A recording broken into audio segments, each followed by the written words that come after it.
Bugün Zilqədə ayının birinci günüdür və xanım Həzrəti Fatimə-i Məsumənin mövlud günüdür. Bu mübarək mövlud münasibəti ilə başda zamanəmizin imamı olan İmam Məhdi əleyhissalam olmaqla siz dəyərli möminlərə təbrik deyirəm. Allah bu günü hər birimizə mübarək qərar versin. Allah Taala xanım Fatimə-i Məsuməni bizlərə duaçı və axirətdə isə şəfaətçi qərar versin. Allah Taala Qur'an-ı Kərimdə Nəhl surəsinin 97-ci ayəsində buyurur ki: Bismillahirrahmanirrahim. Mən amilə salihan min zəkerin əv unsə və huvə mümin fələnuhiyyənəhu həyətən tayyibə. Allah Teala Qur'anda bu ayədə buyurur ki, kim mömin olaraq yaxşı əməl edərsə, salih əməl sahibi olarsa, əməli salih olarsa, istər kişi olsun, istər qadın olsun, yəni fərq eləmir. Salih əməl eləyən fərq eləmir. İstər kişi olsun, istər qadın olsun, nə olar? Və huvə mümin, o mömindir. Kim salih əməl iş görərsə, salih iş görərsə və davamında buyurur ki, fələnuhiyyənəhu həyətən tayyibə. Həmin o şəxslərə, istər qadın olsun, istər kişi olsun, onlara gözəl bir həyat bəxş edərik. Onlara bir dirilik bəxş edərik. Onlar nuhiyyənnə, yəni həyat sözündəndir, ehya sözündəndir, dirilik sözündəndir. Yəni onlara bir dirilik olan bir gözəl bir həyat verərik. Yəni burada fərq eləmir ki, sən qadın olasan ya kişi olasan. Tarixdə nə qədər qadınlar olub ki, İslam tarixində iz buraxmış qadınlardır. İslam tarixində belə deyək ki, çox təsirli olan xanımlardandır. Yəni onların rolu tarix boyu öz təsirini göstərmişdir. Bir neçə xanımlar var. Məsəl üçün Həzrəti Asiya əleyhissalam, Həzrəti Asiya əleyhissalam elə bir məqama çatmışdı ki, Allah Teala Təhrim surəsində həmin qadını möminlərə misal vurur. Qadını möminlərə, ümumiyyətlə bütün insanlara, iman gətirənlər içərisində bütün möminlərə misal vurur. Qadının siz məqamına baxın. Məsələn, biz bəzən şikayət edirik ki, mühit bizi pozur, ətrafımız bizi pozur. Sözsüz ki, burada təsiri var, amma məsuliyyət yenə də şəxsin boynundadır. Niyə görə bu misalı gətirdim? Çünki, baxın, Həzrəti Asiya əleyhissalamın mühitinə, Fironun ailəsində idi. Fironun mühitində idi. Allah deyəni öldürürdülər. Amma neynədi? İmanın qorudu. Allah da ona belə bir məqam verir ki, möminlərə misal vurur onu. Allah Teala'nın Qur'an-ı Kərimdə 2 nəfər şəxsi ki, nümunə gətirir. Xanım Məryəm onlardan biridir. Biri də Həzrəti Asiya əleyhissalamdır. Rabbi ibni li beytən indəkə beytən fil cənnə. Təxminən belə bir ayə idi. Təhrim surəsində. Buyurur ki, ilahi mənə cənnətdə öz yanında yer ver. Xanım Asiya əleyhissalamın duasıydı bu. Yəni, bizlər çox bahanə eləməyək ki, mühitimiz yaxşı deyil, ətrafımız yaxşı deyil. Yenə də məsuliyyət sənin. Çünki Allah Teala misal vurur ki, belə insanlar da olub. Ki, görürsünüz, elə bir təsirlidir ki, Allah Teala Qur'an-ı Kərimə gətirib onu, onun haqqında ayə nazil edib. Və yaxud da xanım Məryəm, onun haqqında hətta bir surə var. Qur'anda adı çəkilən ad olaraq. Yeganə xanımdır. Xanım Xədicə Kubra salamullah əleyha İslam tarixinə yön verən şəxslərdən olub. Həzrəti Peyğəmbərin vəfalı həyat yoldaşı. Xanım Fatimə Zəhra salamullahi əleyha vilayətin və imamətin ilk şəhidəsi. Ki biz bugün onun sayəsində biz vilayət yoluna öz şəhadəti ilə işıq saçan bir şəxs olub. xanım Məryəm, xanım Zeynəb salamullah əleyha. Bu şəxslər xanım Fatimə salamullah əleyha və xanım Zeynəb salamullah əleyha imamətə güc verən şəxslərdən olub. İmamətə, belə deyək, dəstək olan şəxslər olub. Bəlkə də imamətin işini görən şəxslər olub. Bəzən imamın əli qolu bağlanır, amma bu şəxslər meydana çıxırlar. Xanımların məsələsi çox diqqət olması məsələdir. Bu çox araşdırılmalı mövzudur. Tarix boyu xanımların təsiri ümumiyyətlə insanın üzərində, xanımın təsiri çox böyükdür. Xanımın təsiri istəyir yaxşı cəhətdən olsun, istəyir pis cəhətdən olsun. Kişinin xanım üzərində təsirindən, kişinin övlad üzərində təsirindən çox, qadının kişi üzərində və qadının övlad üzərində təsiri daha çoxdur. Ona görə tarixdə də bu öz sözünü deyir. Xanım Zeynəb salamullah əleyha Kərbəlanın qəhrəmanı adlandırırlar. Ümmül Məsaib adlanırlar, müsibətlər anası. Xanım Zeynəb. Bu işi görən xanımlardandır. Ona görə bəzən ki, bəziləri xanımları aşağılayır, xanımları belə deyək, məqamını aşağı salır. Bu tarix öz sözünü deyir bu yerdə. Xanımlarla öz sözünü deyir. Quran da öz sözünü deyir. Deyir ki, hər kəs fərqi yoxdur. Sən istəyir qadın olsan, istəyir kişi olsun, salih iş görsən, möminsən və Allah sənə gözəl bir həyat nəsib eləyəcək. O xanımlardan da biri kim idi? O xanımlardan da biri xanım Fatimə-i Məsumə idi. Salamullahi əleyha. Qeyri-məsumların içərisində məsum adlanan şəxsdir. Qadın olaraq məsumə deyilir. Niyə biz ona məsumə deyirik? İmamın öz sözüdür. İmam bu haqda özü deyib. İmam Rıza əleyhissalam deyir ki, Ya uxti ənti məsumətun. Ey bacım, sən məsuməsən. Məsum bir şəxsin məsum adlandırması onun məsumluğu üçün kifayətdir. Çünki bunu deyən elə belə şəxs deyir, bunu deyən imamdır. İmam bir şəxsin məsumluğuna şəhadət versə, məsələ bitdi. Məsələ kifayət edir. Məsum nədir? Məsum günah eləməyən şəxsə deyirlər. Baxsaq biz imamların həyatına, görərik ki, İmam Cəfər Sadiq əleyhissalamdan əvvəlki dövr ki var, İmam Baqir əleyhissalamdan da başlayır. İmamın dövrü sıxıntı olan dövrdür. Əməvilər, Allah lənət eləsin, Əməvilərin dövrüydü. İmam Sadiq əleyhissalam o qədər əziyyət çəkir ki, sözlərin dualarla deyirdi. Çox, belə deyə, imkan vermirdilər İmam əleyhissalama. Ondan sonra gəldi İmam Baqir əleyhissalam və İmam Sadiq əleyhissalam dövrü biraz yumşalma dövrü getdi. Çünki mövcud hakimiyyətlə gələcək hakimiyyət arasında, Əməvilərlə Abbasilər arasında çəkişmələr başladı. İmam Baqir əleyhissalam və İmam Cəfər Sadiq əleyhissalam bu vəziyyəti maksimum dəyərləndirdilər və gözəl istifadə elədilər.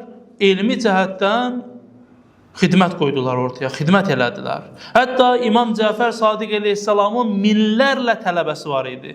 Minlərlə, 4000-dən çox deyirlər tələbəsi olub İmam Cəfər Sadiq əleyhissalamın.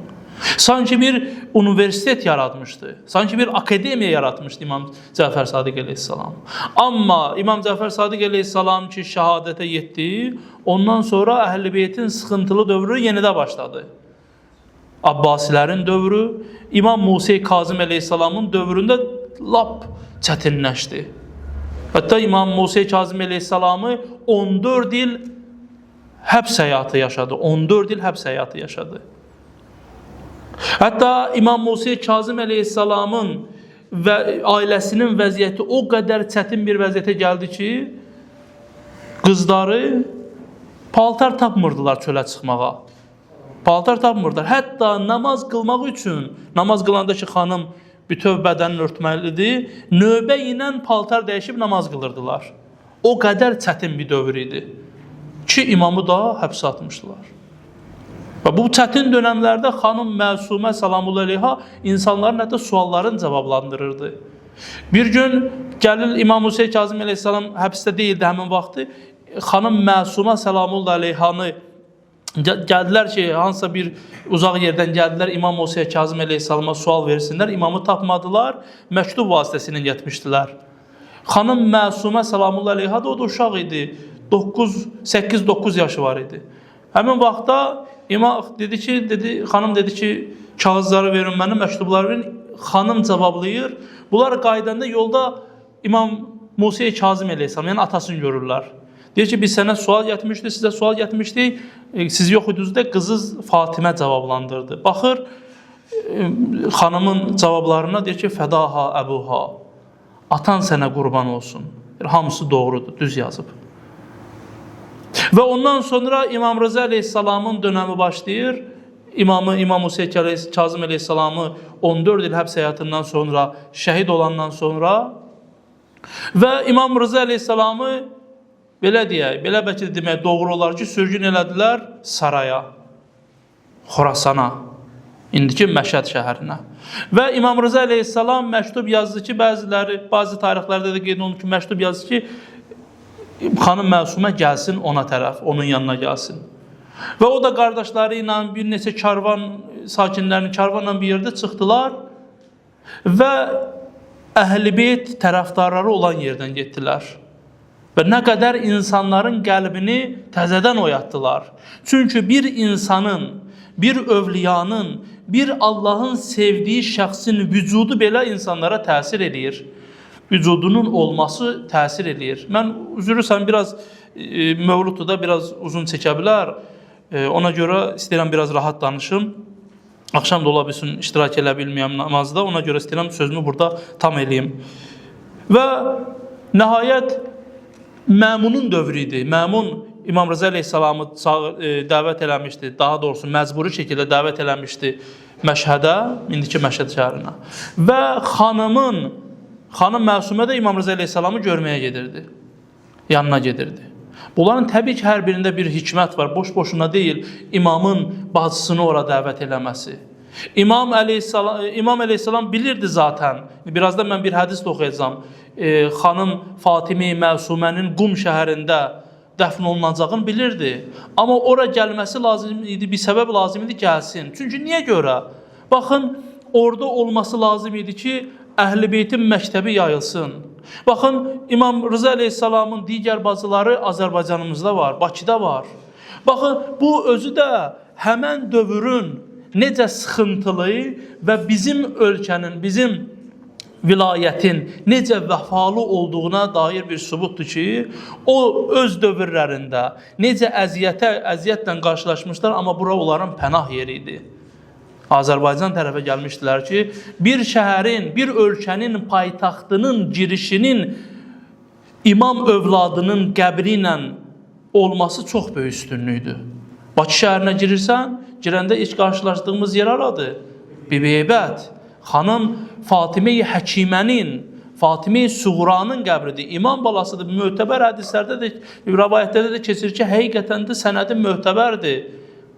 Ona görə bizim üçün böyük bir üstünlük. Onun bizim vilayətdə olması bizim əqidəmizin möhkəmlənməyinə xidmət edir. Ona görə onların bu tərəfə gəlməsi gələcək üçün böyük bir təsir yaradacaq idi.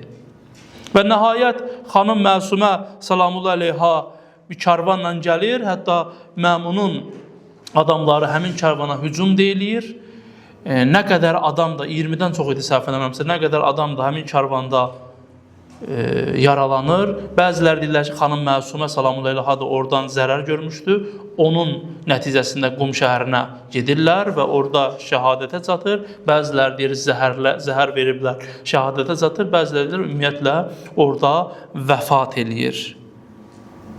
İmam Sadiq əleyhissalamdan bir hədis var. İmam Cəfər Sadiq əleyhissalam xanım Məsumə salamullahi əleyhanın babasıdır. Və aralarında bəzən olur da adətən babalar nəvələrin görürlər. Amma İmam Sadiq əleyhissalamın vəfatı ilə xanım Fatimə-i Məsumənin doğumu arasında 25 il məsafə var idi. 25 il ara var idi. Yəni İmam Cəfər Sadiq əleyhissalam dünyada olarkən xanım Fatimə-i Məsumə dünyada yox idi. İmamın vəfatından 25 il sonra dünyaya gəlib. Amma bu hədisində, deyəcəyim hədisdə İmam Cəfər Sadiq əleyhissalam xanım Fatime-i Məsumə haqqında danışır. Buyurur ki, qaləl İmamus Sadiq əleyhissalam, İmam Sadiq əleyhissalam buyurur, İnnə lillahi hərəmən və huvə Məkkə. İmam Sadiq əleyhissalam ki, həqiqətən Allahın bir hərəmi var, o da Məkkə şəhəridir. Və li rəsulihi hərəmən və huvəl Mədinə. Onun, Allahın Rəsulunun, Peyğəmbərin bir hərəmi var, o da Mədinə şəhəridir. Və li əmiril müminin hərəmən və huvəl Kufə. Əmir əl-Müminin əleyhissalamın da bir hərəmi var, o da Kufə şəhəridir. Və imam davamında buyurur ki, və lənə hərəmən və huvə Qum. Bizim üçün də, bizim də bir hərəmimiz var, o da Qum şəhəridir. Və davamında buyurur İmam əleyhissalam, sətudfənu fihi imraətun min vuldi tusammə Fatimə. Buyurur ki, tezliklə gələcək zamanda orada bizim övladlarımızdan bir xanım dəfn olunacaq, adı Fatimədir. Fatimə adında bir xanım orada dəfn olunacaq, bizim nəsildəndir, bizim övladlarımızdandır. Mən zərəhə vəcəbət ləhul cənnə. Hər kəs onu ziyarət eləsə, cənnət ona vacib olar. Hər kəs onu ziyarət eləsə, cənnət ona vacib olar. Əhl-i Beytin kəriməsi deyirlər xanım Fatime-i Məsuməyə. Kərimə nədir? Kərimə o şəxsə deyirlər ki, onun yanına gedəndə deməz ki, nə gətirmisən, deyər ki, nə istəyirsən. Kərimə, kərim şəxs buna deyirlər. Kərimə isə qadın formasında deyirlər. Qadın formasında. Əhl-i Beytin kəriməsi, kərim bir şəxs. Yəni, o şəxsin qapısına getsən, sənin hacətini Allahdan istəyib sənə verər. Bu şəxslər, bu cür şəxslərdir. Muhammed və Ali Muhammedə salavat hədiyyə eləyək.